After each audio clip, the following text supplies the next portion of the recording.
Una vetrina che unisce il Museo regionale dell'arte tessile e il centro di Samugheo. La mostra dell'artigianato sardo, aperta fino al 7 settembre, si presenta con diverse novità nell'allestimento. Al Muraz i pezzi più pregiati degli artisti che hanno esposto.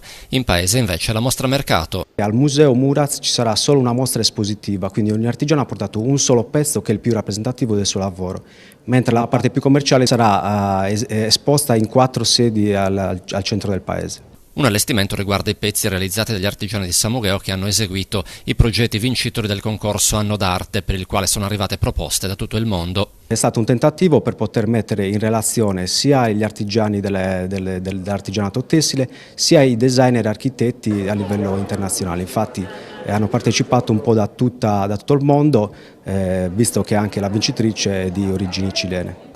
La vera novità di quest'anno è però la presentazione del catalogo Bragas e Quintas, volume edito dalla Proloco, un'opera in cui vengono ricostruiti usi e fogge del vestiario tipico di Samugheo, al quale la mostra dedica un'ampia sezione. Uscendo dalla conoscenza comune generalizzata dell'abito indossato dal gruppo folk durante i suoi 60 e passa anni di storia, dalle nubili alle spose, alle prioresse, all'abito quotidiano maschile, a quello luttuoso e a tutte le varie diversificazioni che sono avute durante gli anni fino a quando il costume, l'abito tradizionale era praticamente in uso.